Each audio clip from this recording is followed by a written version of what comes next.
Kolossense hoofstuk 1 van vers 9. Daarom van die dag af dat ons van julle gehoor het, hou ons ook nie op om vir julle te bid nie. Ons vra God dat julle deur al die wysheid en die insig wat die Gees gee tot volle kennis kan kom van wat sy wil is.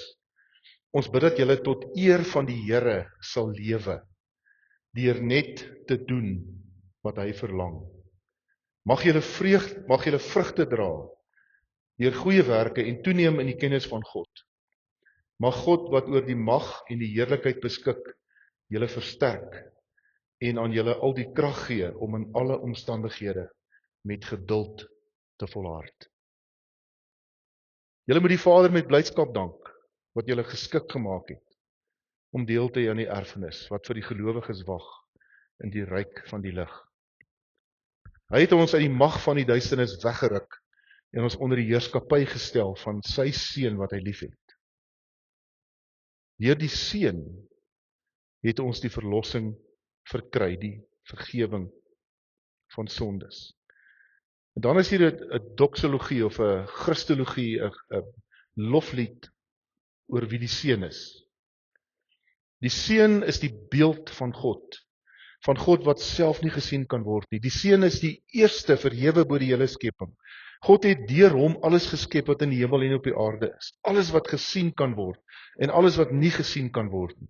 Ook die engele om sy troon en al die geestelike magte. Alles is deur hom en vir hom geskep. Voor alles was hy al daar en deur hom bly alles in stand. Hy is die hoof van die liggaam van die kerk. Hy is die oorsprong daarvan. Hy is die eerste, die een wat uit die dood opgestaan het, sodat hy die eerste plek in die heelal inneem. God het besluit om met sy volle wese in hom te woon en om deur hom alles met homself te versoen. Deur die bloed van sy seun aan die kruis het hy die vrede herstel. Deur hom het hy alles op die aarde en in die hemel met homself versoen.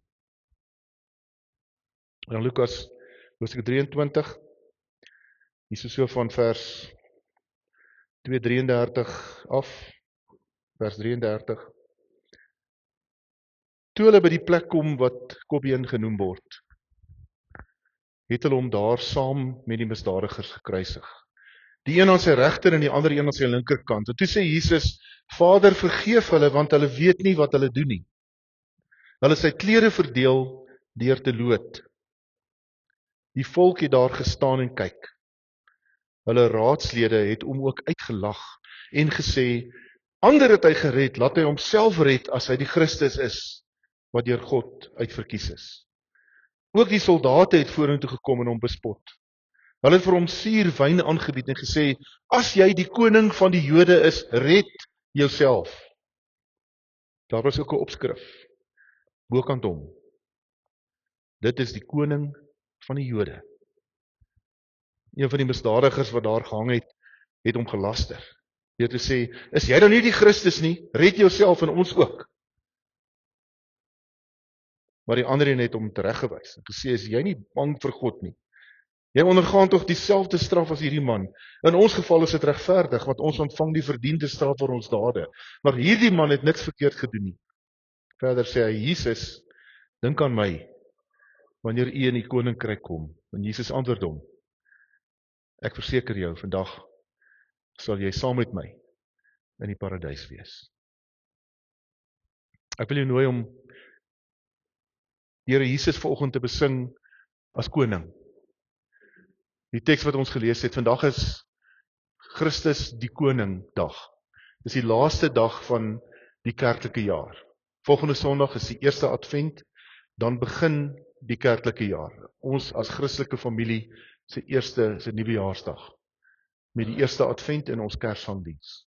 Maar vandag is die laaste dag. En op hierdie dag is die fokus Jesus Christus as koning. Kom ons bid so 'n oomblik. Here, ons kom na U toe met hierdie lofliedere en aanbiddingslied wat op 'n manier moet help dat ons onsself fokus op U as ons koning. En Here, hier net voor die adventstyd, as alles nou gesê is in 'n jaar. Ons is deur die lydingstyd, Here, ons is deur die Paasfees. Ons is deur die Pinkstertyd waar ons gevier het, hoe U ons elkeen nuut gemaak het en bemagtig het deur die Gees om die Geeslewe te leef. Here, ons is deur koninkrykstyd, waar ons oor 'n klomp goed gepraat het. Hoe leef mens as kinders van die koning? Here, kom ons in hierdie oomblik en ons kom sê, U is koning. Seën ons as ons nou saam dink oor die woord. Seën ons as ons op 'n manier probeer sin maak ook van wat dit vandag vir ons beteken. Ek bid dit in Jesus se naam alleen. Amen. So tema vir vanoggend se boodskap is, watter soort koning is Jesus? Ek weet nie of jy dit gesien het in die familienuus en gedink het, ja, dis was, ek hoef nie vanoggend kerk toe te kom nie, want ek weet dit. Ek ken die antwoord. Terwyl die boodskap my die hele week agtervolg, want dis hoe dit werk met my as predikant. Op 'n Dinsdagoggend het ek klarigheid oor wat dit is wat die Here vir ons het vir die Sondag, en dan agtervolg die teks my die hele week. Terwyl ek lees en 'n nota maak en skryf en ergens sit en 'n paar goed neerskryf, is die teks met my op pad, met my aan die gang.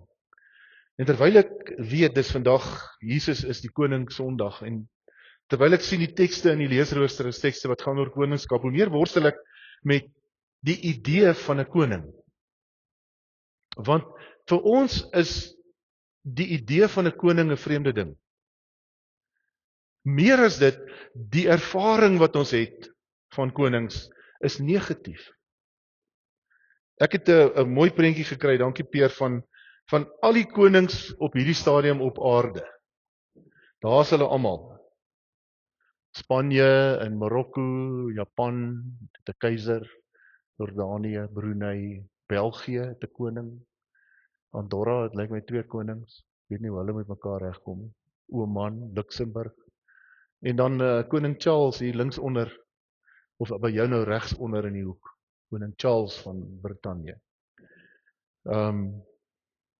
Die van ons wat oud genoeg is, het nog slegte herinneringe van die pond en die shilling, met die koningin se gesig op.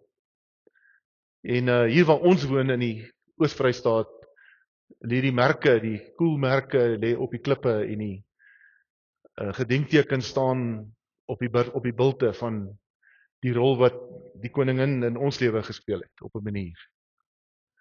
En as ons na die nuus kyk en ons lees oor koninklikes, is dit nie regtig altyd goeie nuus. Wat ek sien is mense wat verskriklik ryk is, wat alles het wat hulle graag wil hê, wat enigiemand kan hê in die wêreld, nie dat hulle veel enigiets gedoen het vir dit nie. En ek lees van die skandale, voormalige prins Andrew, wat nou net Andrew is, ek weet nie hoe sleg dit vir hom moet wees, dat hy nou nie meer as die prins aangespreek mag word nie, en ensovoorts. Die woord koning het nie 'n goeie inhoud in ons dag nie. Dis eintlik 'n negatiewe ding. Dis eintlik 'n ding wat ek en jou oor wonder en dink, maar is dit nou reg dat hierdie ou net omdat hy 'n familienaam het en sy pa en sy oupa en sy oeroupa koninklikes was in 'n tyd toe daar nog sulke goed regtig was, dat hy nou al hierdie skatte het en al hierdie voorregte kry. As die koning ergens opdaag, kry hy 'n orkes wat vir hom iets speel. Hy kry 'n rooi tapuit waarop hy loop. Hoe moet ek, Here, met ons geloofsfamilie praat oor Jesus as die koning met hierdie, wil ek amper sê, bagasie? En miskien is dit goed dat ons begin by wat sê God is 'n koning? As 'n inleiding vandag. Wat sê God is 'n koning? En as jy nou gereelde leser is van ons familienuus, sal jy sien by ons gebedsversoeke, elke nou en dan sit ons Psalm 72 by ons bid vir die regering. Elke nou en dan sal jy sien, lees Psalm 72 en bid dit vir die regering. Nou ek weet nie of jy dit gereeld doen nie, of jy dink is nodig om vir die regering te bid nie, ek dink dit is verskriklik nodig. Maar wat sê Psalm 72? Oor God se verwagting van die koning. Kom ek vat so hoogtepunte. Leer tog die koning, o God, om te regeer volgens u wil. Begin Psalm 72. Leer die koning om die reg te handhaaf soos u dit wil, sodat hy regverdige beslissings oor die volk sal vel, en aan al die verdruktes sal dit reg geskied. Dis 'n gebed. Leer tog die president, want die president is 'n vorm van gesag soos 'n koning. Leer tog die president, Here, om reg te laat geskied. Laat berge en rande hulle verbly oor die vrede en reg vir die volk. Laat die koning se werk van reg en van vrede drup, dat dit sigbaar is in die land waarin die koning is. Laat die koning die reg van die verdruktes onder die volk beskerm. Laat hy die armes te hulp kom en die verdrukkers verbrysel, sodat die mense u kan dien, solank as die son en die maan daar is van geslag tot geslag. Wat is die werk van 'n koning? Reg te laat geskied, vrede te laat handhaaf, te sorg vir mense wat swaar kry en mense wat verdruk en swaar veroorsaak, van hulle trone af te stoot, sodat daar vrede en reg kan wees vir so lank as wat mense leef, vir so lank as wat dit daar is. Mag die koning vir mense wees soos die reën vir die plante, so swaar reëns wat oor die aarde deurdrenk. Ons weet hoe dit voel in hierdie tyd waarin ons leef, in hierdie maande. Mag die koning, mag die regerders so wees. Dan dink ek, ja, Here, dis nie regtig so nie, dis 'n bietjie droog. Die reën is maar min van die koning en die regerders af. Mag die reg onder sy regering floreer. Hy sal die arme red wat hom hulp roep, die verdrukte, die wat geen helper het nie. Hy sal hom oor die swakke en die behoeftige ontferm, die lewens van die arme mense beskerm. Hy sal hulle van verdrukking en geweld bevry, hulle lewens sal kosbaar wees. Mag hier volop graan in die land wees. Met ander woorde, ekonomiese voorspoed. Mag dit self bo op die bergtoppe wyf. Mag die oes so welig wees soos die Libanon, die graan so geel opskiet soos die gras in die veld. Mag die koning se naam altyd onthou word, mag sy roem duur solank as wat daar son is, sodat al die nasies hulle in sy regering verlustig en hom prys. Dis 'n ander prentjie. Dis 'n ander prentjie. As God praat oor sy seun wat koning is, wat die heerskappy het. As God praat oor sy seun wat sy koninkryk laat kom. Stefan Joubert vertaal in die boodskapvertaling die koninkryk met God se nuwe wêreld. Dalk help dit jou om iets te verstaan van koninkryk. Ons het 'n heerser, ons het 'n gesaghebber, ons het 'n koning wat God se nuwe wêreld laat aanbreek in die wêreld. God se nuwe wêreld laat aanbreek. En hoor wat sê die Kolossense brief oor die seun. Dankie Pierre, jy kan my daai prentjie opsit. Ek het van die teks gevat en dit sommer op die bord gegooi, om net so vinnig dit weer saam met jou te lees. Jy kan my daar volgende een opsit. Wat is die seun? Die seun is die beeld van God.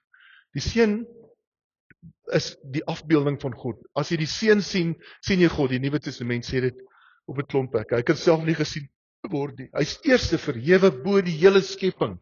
Het jy al die nuwe foto's gesien wat die teleskope neem in die kosmos? Die seun is verhewe bo die hele skepping. Hy kan nie gesien word nie. Hy is vir alles wat nie gesien en gesien kan word nie, koning. Deur hom geskep en vir hom geskep. Voor alles was hy al, hy is tydloos en deur hom bly alles in stand. Hy is elke oomblik van die dag in ons lewe besig om ons in stand te hou. Dankie Pierre. Hy is die hoof van die liggaam van die kerk.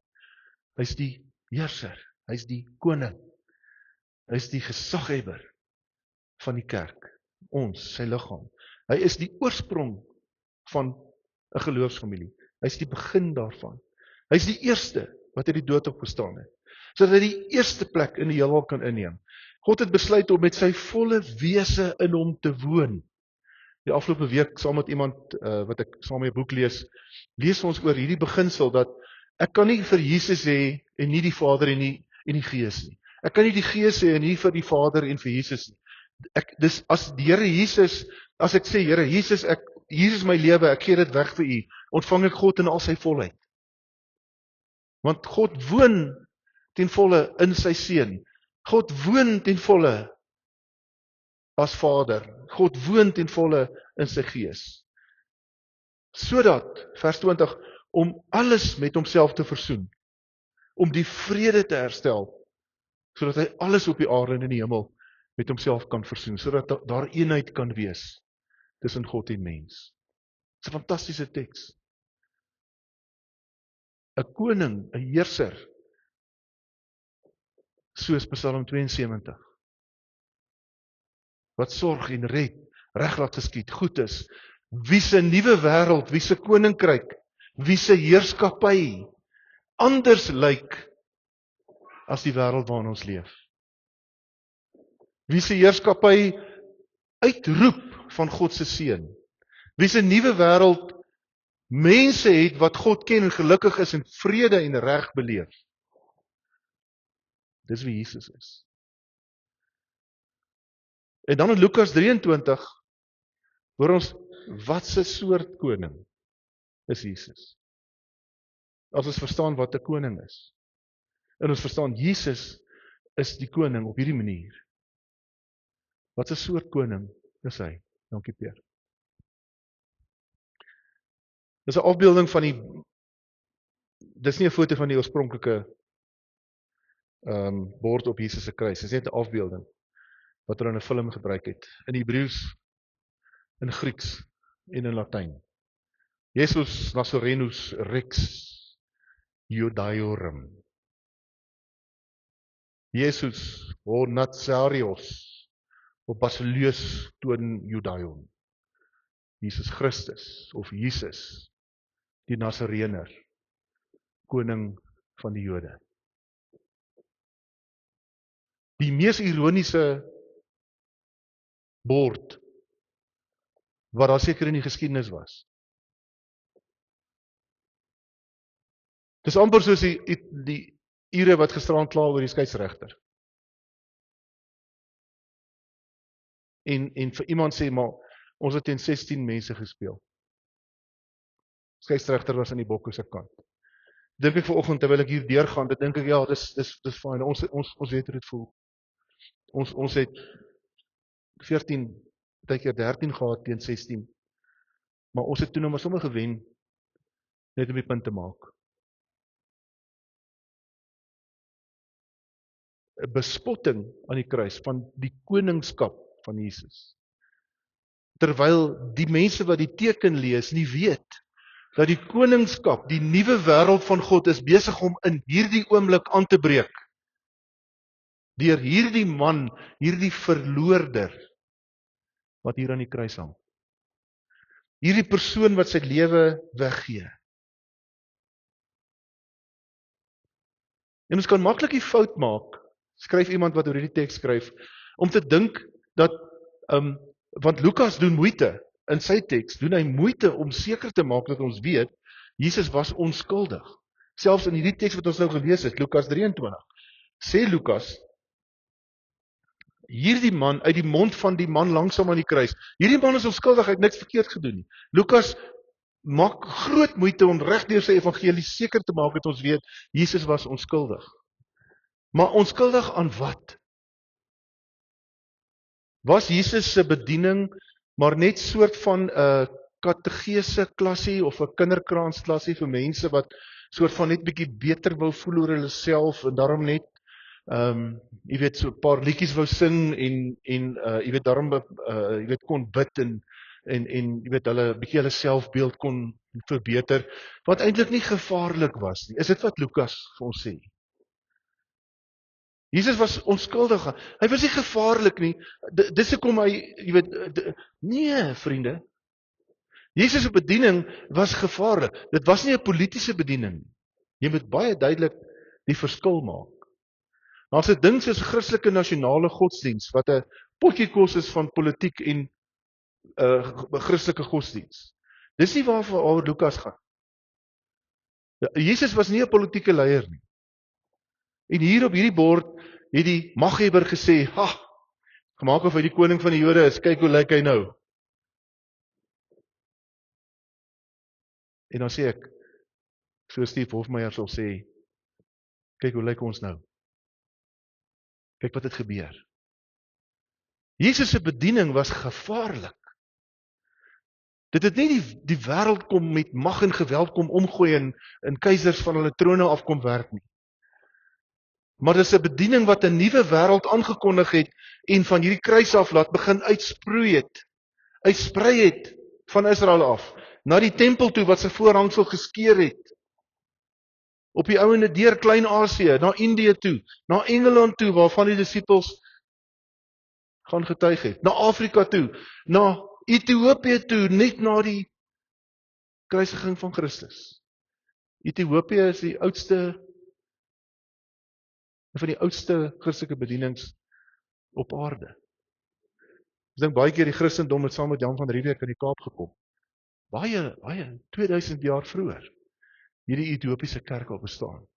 Want die Ethiopiër, daar was Joodse geloof in Ethiopië. En hierdie Ethiopiër wat Filippus ontmoet het op pad terug van Jerusalem af, was daar vir 'n bedevaart, hy was daar vir die fees, hy was 'n Jood, Joodse gelowige, wat by Jesus en by die uitstorting van die Gees was. En toe hy terugreis toe, soek hy in die Ou Testament na wat is hier aan die gang? En Filippus sê, kan ek vir jou dit uitlê? En daai man is gedoop in die dam aan die kant van die pad en hy het teruggegaan Ethiopië toe, een dag na die uitstorting van die Heilige Gees. Hier begin 'n beweging. Jesus was onskuldig aan die klag wat teen hom gelê is. Dat hy 'n terroris is. Wat die staat wil hom vergooi. Pilatus het dit gesê. Herodes Antipas het gesê. Maar waar daar 'n rookie is, vriende, is daar 'n vuurtjie. Dit was nie 'n militêre revolusie nie. Dit was nie 'n politieke revolusie nie.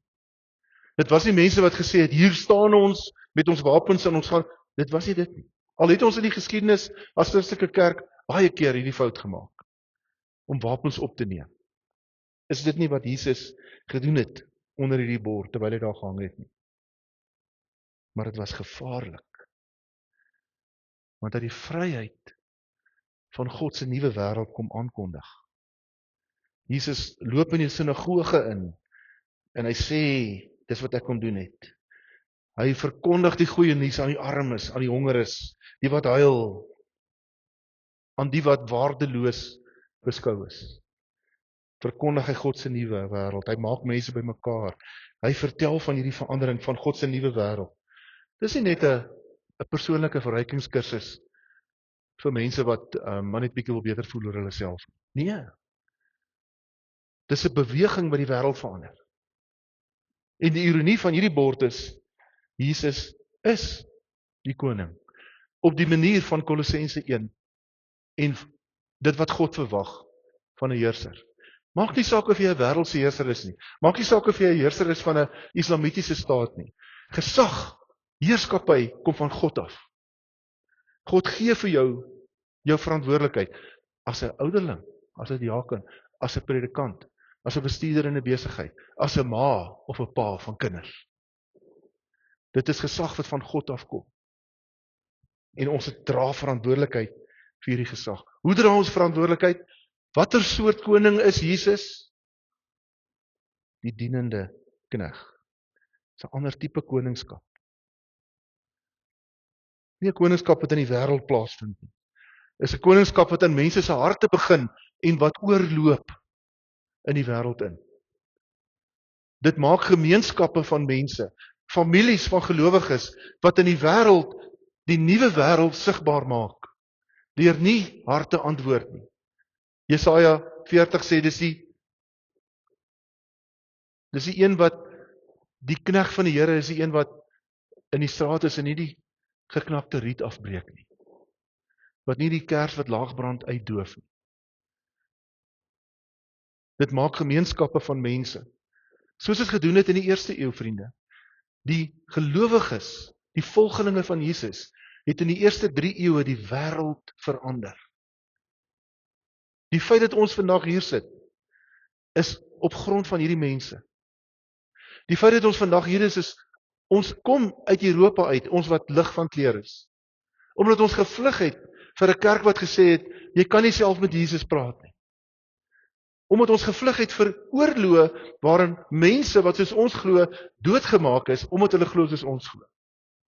Omdat ons glo nee, ons word nie deel van 'n magtige ryk, van 'n koninkryk, 'n aardse koninkryk met 'n hoof, met takke en met gesag. Ons word nie deel daarvan nie. Ons loop in die gesag van Jesus in hierdie wêreld in en die nuwe wêreld gaan waar ons gaan. Of ek my belastingvorm invul, of ek met iemand op 'n WhatsApp groep praat, die nuwe wêreld gebeur daar of nie. Die nuwe wêreld gebeur daar. So wat sê Koningssondag vir ons? God kondig sy nuwe wêreld aan onder heerskappy van 'n ander tipe koning. 'n Ander tipe heerser. Kan ook daai laaste prentjie vir my opsiteer. Ander tipe heerser.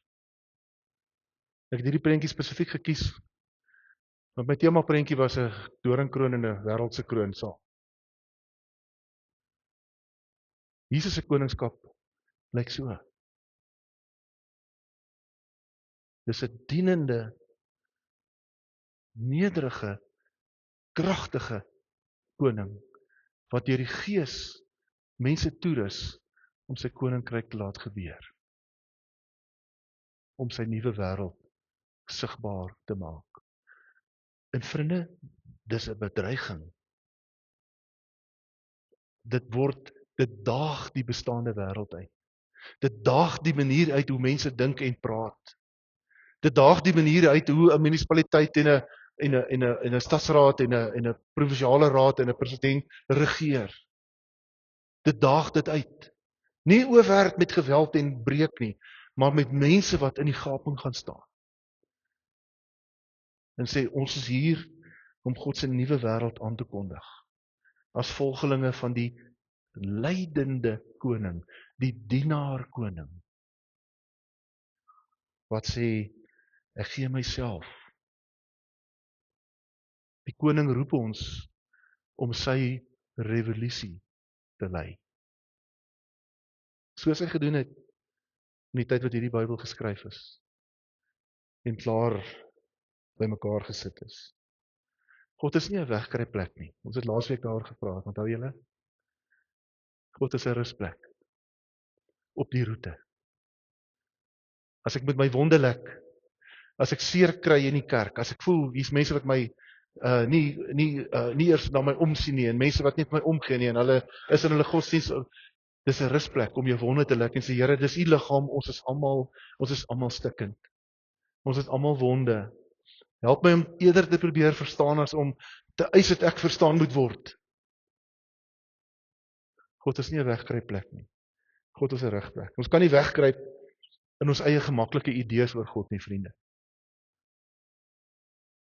Jy moet baie mooi onderskei, wat is my eie gemaklike idees oor God en wat is God se idees oor homself. En jy moet voortdurend as jy die woord oopmaak vir die Here sê, die teks wat ek laasweek gelees het, deurgrond my o God, deurgrond my, ondersoek my hart, kyk of ek op die regte pad is en lei my op die beproefde pad. As jy die Bybel oopmaak, Here, ek kan verkeerd wees. Help my. Dis nie 'n wegkruipplek in my eie idees nie. Dis nie 'n wegkruipplek in ons finansiële vryheid of vir ons finansiële gemak. As jy buurman honger is, sal jy nooit rustig slaap nie, sê die spreekwoord. Dis 'n nuwe wêreld wat kom, ook vir armes, mense wat eenkant gestoot is, mense wat vergrys word en verguis word. En as jy hier vanoggend in die diens sit en sê, Jene Dominee, maar moet dit net altyd oor hulle gaan? Dan sê ek, vriende, dit gaan oor jou. Waar is jy in die geskiedenis in hierdie land? Is jy nie eenkant gestoot nie? Is jy nie weggestoot en uitgestoot en nie deel van besluitneming nie? Staan jy nie op die kantlyn nie? As jy jou kinders aanbeveel vir 'n studieloopbaan by 'n universiteit, staan hulle nie in die ry van ander kriteria wat nie vir jou geld nie? Moes my eie dogter nie 4 keer aansoek doen vir 'n spesialispos in Johannesburg voor sy dit gekry het nie, terwyl sy elke keer waarskynlik die heel beste kandidaat was. Dat die professor vir haar bel en vir haar sê, nee, jy moet weer aansoek doen. Dis net equity. Moenie dat jou onderrok van rasvooroordeel uithang, as die Bybel sê, God is daar vir die wat eenkant gestoot is. Jy kan nie dit net praat om die braaivleisvuur. Of as julle mekaar sien en ek is so dik vir hierdie ou en hulle het nou alweer in daai korrupsie. Jy's in daai posisie. Jy wil vir God aan jou kant hê. Jy wil hoor van die nuwe wêreld van God, waarin eenkant verstotenis deel gemaak word. Jy kan nie wegkruip in jou vrees om betrokke te raak en raak gesien te word. Mense in die groot stede val in die straat om en gaan dood en mense stap verby. Duisende mense stap verby. Ek sien net die kans om, is dit ambulans, ek my naam ergens, nou gaan iemand my dag vaar, so. Staan, word gesien, maar laat die nuwe wêreld van God gesien word in jou. En as dit gebeur dat jy uitmis, ek het iemand gesien, ek het hulle nie gegroet nie, ek het iemand dalk te vinnig aangespreek, ek het te vinnig gereageer, ek het op 'n WhatsApp groep swak, soos 'n swak mens opgetree, dan vra jy verskoning, jy vra vergifnis. Daar's nie ruimte vir bombastiese Christendom nie, want hierdie Jesus aan die kruis, wat die doringkroon dra, sy nuwe wêreld, is die weerkaatsing van sy koningskap. Amen.